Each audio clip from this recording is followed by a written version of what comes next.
പ്രിയപ്പെട്ട സുഹൃത്ത് നമസ്കാരം. ജെഡിസ് കറണ്ട് അഫേഴ്സിലേക്ക് സ്വാഗതം.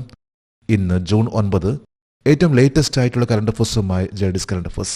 നല്ലൊരു പ്രാക്ടീസ് നമുക്ക് ഉണ്ടാക്കാൻ സാധിക്കുകയാണെങ്കിൽ, അതായത് ഒരു ഹാബിറ്റ് സ്ഥിരമായിട്ട് നമ്മൾ കറണ്ട് അഫേഴ്സ് അപ്ഡേറ്റ് ചെയ്ത് പോവുകയാണെങ്കിൽ നമുക്ക് പുതിയ പുതിയ കാര്യങ്ങൾ അറിയാൻ സാധിക്കും. അത് നമ്മുടെ കോൺഫിഡൻസ് ആണ് വർദ്ധിപ്പിക്കുന്നത്.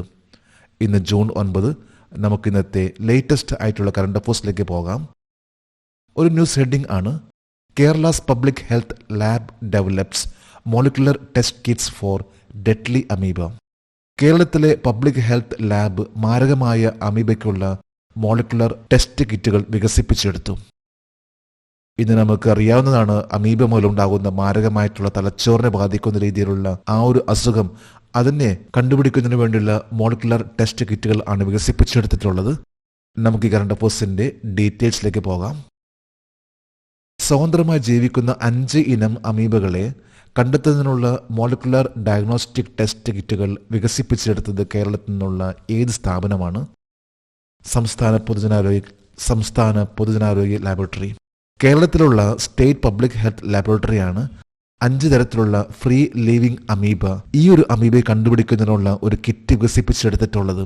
ഈ കിറ്റിലൂടെ അമീബ ഉണ്ടോ എന്നറിയപ്പെടുന്ന 5 തരം അമീബ, അതിനെക്കുറിച്ച് കണ്ടുപിടിക്കുന്നതിന് വേണ്ടിയുള്ള മോളിക്കുലർ ഡയഗ്നോസ്റ്റിക് ടെസ്റ്റ് ആണ് വികസിപ്പിച്ചെടുത്തിട്ടുള്ളത്.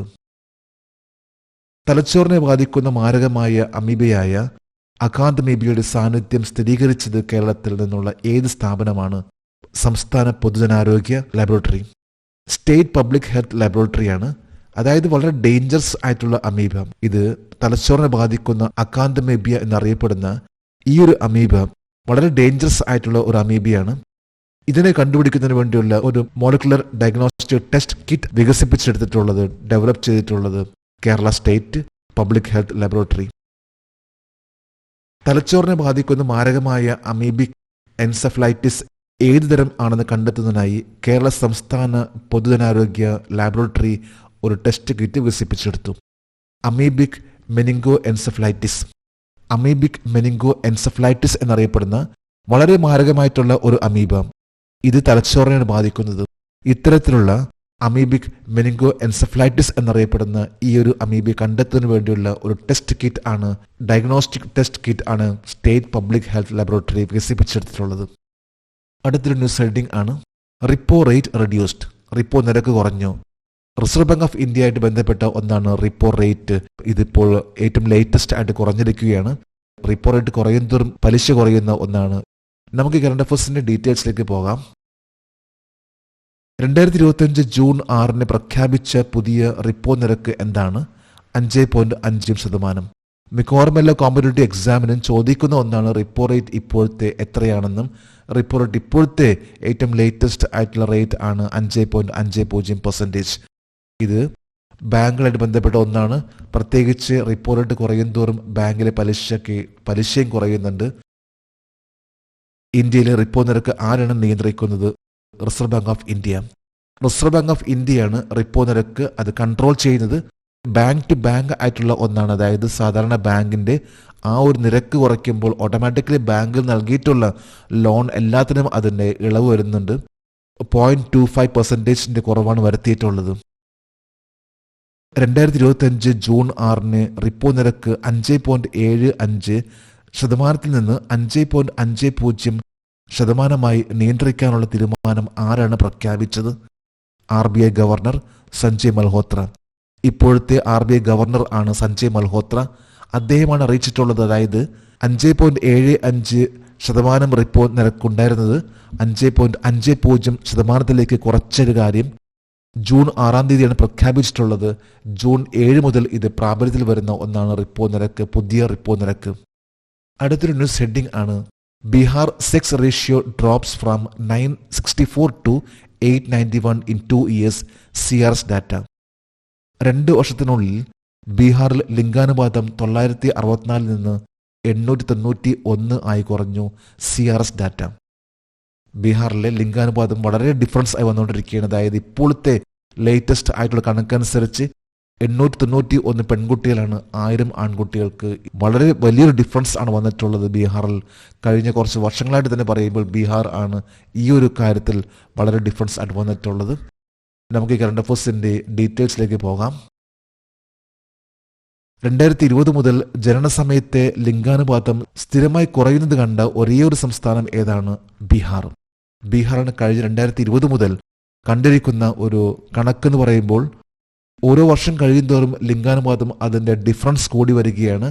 ബീഹാർ എന്ന സംസ്ഥാനമാണ് ഇപ്പോൾ ഇന്ത്യയിലെ ഏറ്റവും കൂടുതലായിട്ട് ലിംഗാനുപാതത്തിൻ്റെ സെക്സ് റേഷ്യോ അതിൻ്റെ ഡിക്ലൈനിങ് എന്ന് പറയാം, കുറഞ്ഞു വരുന്ന കാര്യം.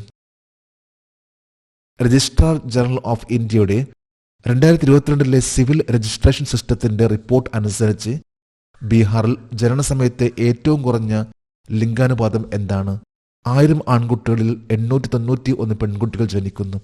അതായത് ആ ലിംഗാനുപാതം ഡിഫറൻസ് എന്ന് പറയുമ്പോൾ 1000 ആൺകുട്ടികൾ, അതേസമയത്ത് 891 അതായത് പെൺകുട്ടികളുടെ ആ ഒരു ഡിഫറൻസ് ആണ് വന്നിട്ടുള്ളത്. ഇത് ഈക്വൽ ആണ് വരേണ്ടത്, എന്നാൽ ഈക്വലിന് പകരം ആ ഒരു ഡിഫറൻസ് ഏറ്റവും ടോപ്പിലുള്ള പറയുമ്പോൾ കേരളമൊക്കെയാണ് ഏറ്റവും കൂടുതലായിട്ടുള്ള ലിംഗാനുപാതത്തിലെ ഡിഫറൻസ് വളരെ കുറവുള്ള സംസ്ഥാനങ്ങൾ. 1000 ആൺകുട്ടികളിൽ ജനനസമയത്തെ ഏറ്റവും കുറഞ്ഞ ലിംഗാനുപാതത്തിന്റെ ദേശീയ ശരാശരി നിരക്ക് എന്താണ്? 1000 പുരുഷന്മാർക്ക് 929 സ്ത്രീകൾ. നാഷണൽ ആവറേജ് എന്ന് പറയുമ്പോൾ 929 ഫീമെയിൽസ് പെർ 1000 മെയിൽസ് എന്നതാണ്. 1000 പുരുഷന്മാരിൽ 929 ഫീമെയിൽസ്. എന്നാൽ ബീഹാറിലാണെങ്കിൽ അത് 891. ഇതാണ് ഇന്ത്യയിലെ ഏറ്റവും കൂടുതൽ ആ ഒരു ഡിഫറൻസ് ഉള്ള സംസ്ഥാനം എന്ന് പറയുമ്പോൾ അത് ബീഹാറാണ്. അടുത്തൊരു കറണ്ട് അഫയേഴ്സ് ആണ് Coco Gauff, new women's single champion of the French Open. Coco Gauff French ഓപ്പണിന്റെ പുതിയ വനിതാ സിംഗിൾസ് ചാമ്പ്യൻ. ഏറ്റവും ലേറ്റസ്റ്റ് ആയിട്ടുള്ള കറണ്ട് അഫയേഴ്സ് ആണ് ഫ്രഞ്ച് ഓപ്പൺ. റൊണാൾഡ് ഗാരോസ് എന്നും അറിയപ്പെടുന്ന ദ ഫ്രഞ്ച് ഓപ്പൺ ആ മത്സരമാണ് കഴിഞ്ഞ ആഴ്ച അവസാനിച്ചിട്ടുള്ളത്. ഇതിൽ ആരൊക്കെയാണ് വിന്നേഴ്സ് എന്നത് നമുക്ക് നോക്കാം. 2025 ഫ്രഞ്ച് ഓപ്പണിൽ ജാനിക് സിന്നറിനെതിരെ പുരുഷ സിംഗിൾസ് കിരീടം നേടിയത് ആരാണ്? കാർലോസ് അൽക്കറാസ്. സ്പെയിൻ താരമായിട്ടുള്ള കാർലോസ് അൽക്കറാസ് ആണ് 2025 മെൻസ് ഫ്രഞ്ച് ഓപ്പൺ സിംഗിൾസ് കിരീടം കരസ്ഥമാക്കിയിട്ടുള്ളത്. ഇദ്ദേഹം ജാനിക് സിന്നറിനെ പരാജയപ്പെടുത്തിക്കൊണ്ടാണ് ഫ്രഞ്ച് ഓപ്പൺ വിജയിച്ചിട്ടുള്ളത്. ലോകത്തിനെ പറയുമ്പോൾ ഏറ്റവും ടോപ്പ് ലെവലിൽ നിൽക്കുന്ന പ്രൊഫഷണൽ ടെന്നീസ് താരമായിട്ടുള്ള നോവാക് ജോക്കോവിക്കിന് ഫൈനൽ മത്സരത്തിൽ എത്താൻ സാധിച്ചില്ല. 2025 ഫ്രഞ്ച് ഓപ്പണിൽ ബെലൂറിഷ്യൻ അരീന സബ്ലങ്കയ്ക്കെതിരെ വനിതാ സിംഗിൾസ് കിരീടം നേടിയത് ആരാണ്? Coco Gauff. US താരമായിട്ടുള്ള കോക്കോ ഗോഫ് ഫ്രഞ്ച് ഓപ്പൺ കരസ്ഥമാക്കി. ബെലൂറിഷ്യൻ താരമായിട്ടുള്ള അരീന സബ്ലങ്ക് വേൾഡ് നമ്പർ 1 ആണ്. ഇവരെ പരാജയപ്പെടുത്തിക്കൊണ്ടാണ് ഫ്രഞ്ച് ഓപ്പൺ കോക്കോ ഗോഫ് വിജയിച്ചിട്ടുള്ളത്. 2025 ഫ്രഞ്ച് ഓപ്പൺ ആണ് കോക്കോ ഗോഫ് വിജയിച്ചിട്ടുള്ളത്. 2025 ഫ്രഞ്ച് ഓപ്പണിൽ ജൂനിയർ കിരീടങ്ങൾ നേടിയത് ആരാണ്? McDonald and Tagger. Open junior titles നേടിയിട്ടുള്ള 2025 ജൂനിയേഴ്സ് ആണ് മക്ഡൊണാൾഡ് ആൻഡ് ടാഗർ.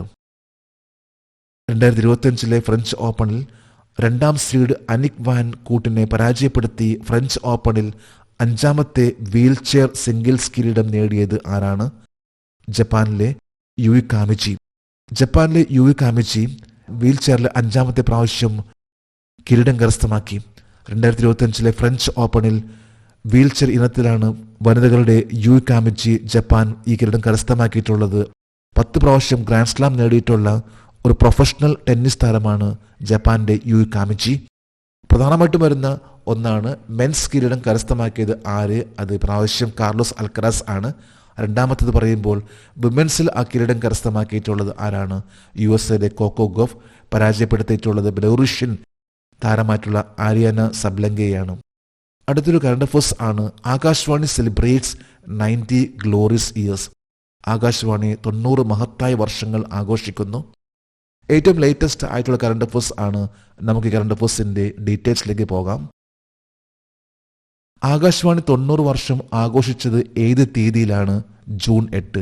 ഈ കഴിഞ്ഞ ദിവസം ജൂൺ 8-ാം തീയതിയാണ് ആകാശവാണി 90ാമത്തെ വർഷം ആഘോഷിച്ചിട്ടുള്ളത്. Indian state broadcasting service all India radio എന്ന പുനർനാമകരണം ചെയ്തത് ഏത് തീയതിയിലാണ്? ജൂൺ 8, 1936. 1936 ജൂൺ 8-ാം തീയതിയാണ് ആകാശവാണി സ്ഥാപിതമായിട്ടുള്ളത്. ഇന്ത്യൻ സ്റ്റേറ്റ് ബ്രോഡ്കാസ്റ്റിംഗ് സർവീസ് അതിനെ പുനർനാമകരണം ചെയ്തിട്ടുള്ളതാണ് ആകാശവാണി ഓൾ ഇന്ത്യ റേഡിയോ എന്ന പേരിൽ AIR. ടെലിവിഷൻ വരുന്നതുവരെ ആകാശവാണിയായിരുന്നു ഏറ്റവും ടോപ്പ് ലെവലിൽ, അതായത് കംപ്ലീറ്റ് ആയിട്ടുള്ള ഇൻഫർമേഷൻസ് പാസ് ചെയ്യുന്ന ഒരേ ഒരു ജാലകം എന്ന് പറയുമ്പോൾ അത് ആകാശവാണിയായിരുന്നു. അതിനുശേഷം പിന്നെ ദൂരദർശൻ വന്നു. ഇന്നിപ്പോൾ നമുക്കറിയാം ദൂരദർശനും ആകാശവാണിയെക്കാളും ഏറ്റവും കൂടുതൽ പ്രാധാന്യം വരുന്ന ഒന്നാണ് സോഷ്യൽ മീഡിയാസ്. അതിലൂടെ തന്നെയാണ് ഏറ്റവും കൂടുതൽ ഇൻഫർമേഷൻസ് ഇന്നിപ്പോൾ ജനങ്ങൾക്ക് ലഭിച്ചുകൊണ്ടിരിക്കുന്നത്. ഇന്ത്യൻ സ്റ്റേറ്റ് ബ്രോഡ്കാസ്റ്റിംഗ് സർവീസ് രൂപീകരിച്ചത് ഏത് തീയതിയിലാണ്? ഏപ്രിൽ 1, 1930. 1930 ഏപ്രിൽ 1 തീയതിയാണ് ഇന്ത്യൻ സ്റ്റേറ്റ് ബ്രോഡ്കാസ്റ്റിംഗ് സർവീസ് ഇത് സ്ഥാപിതമായിട്ടുള്ളത്.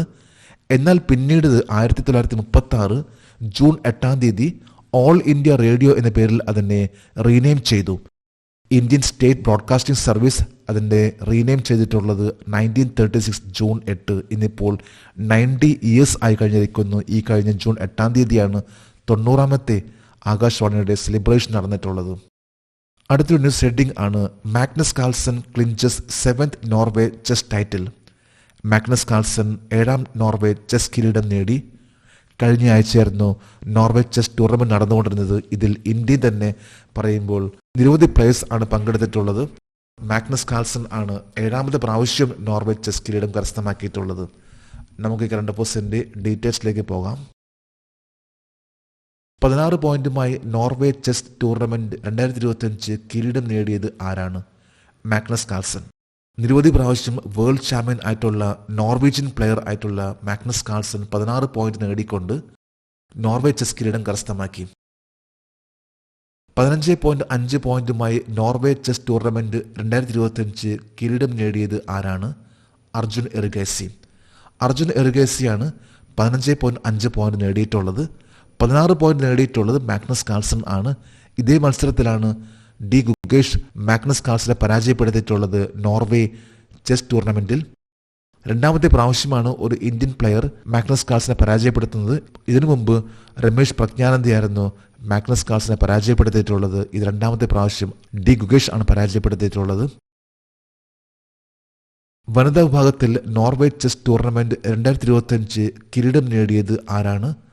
ഉക്രൈനിൽ നിന്നുള്ള അന്ന മുസിച്ചുക്. ഉക്രൈൻ താരമായിട്ടുള്ള അന്ന മുസിച്ചുക് ആണ് നോർവേ ചെസ് ടൂർണമെന്റ് 2025 ടൈറ്റിൽ കരസ്ഥമാക്കിയിട്ടുള്ളത്. ഈ മത്സരത്തിൽ കൊനേറു ഹംപി, ഇന്ത്യയുടെ professional chess GM Koneru Humpy 3ാം സ്ഥാനത്താണ് എത്തിയിട്ടുള്ളത്. ഇന്നത്തെ കറണ്ട് അഫയേഴ്സിന്റെ last heading ICC players of the month for May 2025. 2025 May മാസത്തെ ICC player of the month. നമുക്ക് നോക്കാം ഈ കറണ്ട് അഫയേഴ്സിന്റെ ഡീറ്റെയിൽസ്. 2025 മെയ് മാസത്തെ ICC പുരുഷ പ്ലെയർ ഓഫ് ദി മന്ത് ആയി തിരഞ്ഞെടുക്കപ്പെട്ടത് ആരാണ്? Muhammad Waseem, United Arab Emirates. United Arab എമിറേറ്റ്സിന്റെ player ആയിട്ടുള്ള മുഹമ്മദ് വസീം ആണ് ICC men's player of the month ആയിട്ട് സെലക്ട് ആയിട്ടുള്ളത്. 2025 മെയ് മാസത്തെ ICC വനിതാ പ്ലെയർ ഓഫ് ദി മന്ത് ആയി തിരഞ്ഞെടുക്കപ്പെട്ടത് ആരാണ്? ദക്ഷിണാഫ്രിക്കൻ ഓൾറൗണ്ടർ ക്ലോയി ട്രയോൺ. ദക്ഷിണാഫ്രിക്കയുടെ വനിതാ ടീമിന്റെ ഓൾറൗണ്ടർ ആയിട്ടുള്ള ക്ലോയി ട്രയോൺ ആണ് ICC women's player of the month for the month of May ആയിട്ട് സെലക്ട് ആയിട്ടുള്ളത്. മെൻസിലാണെങ്കിൽ UAEയുടെ മുഹമ്മദ് വസീം ആണ്. നമ്മളിന്ന് 21 കറണ്ട് അഫയേഴ്സും ജനറൽ നോളജ് ആണെന്നിവിടെ അപ്ഡേറ്റ് ചെയ്തിട്ടുള്ളത്. ഓരോ പ്രാവശ്യം നമ്മൾ സമയം കണ്ടെത്തിക്കൊണ്ട് അപ്ഡേറ്റ് ചെയ്ത് പോവുകയാണെങ്കിൽ നമുക്കുണ്ടാകുന്നൊരു മാറ്റമുണ്ട്. ജെഡിസ് കറണ്ട് അഫയേഴ്സിന്റെ ഇന്നത്തെ ഈ വീഡിയോ കണ്ടിട്ട് ഇഷ്ടപ്പെട്ടെങ്കിൽ ഈ ചാനൽ സബ്സ്ക്രൈബ് ചെയ്യാനും ഷെയർ ചെയ്യാനും മറക്കരുത്. നമുക്ക് നാളെ വീണ്ടും പുതിയ കറണ്ട് അഫയേഴ്സുമായിട്ട് കാണാം. Thank you very much.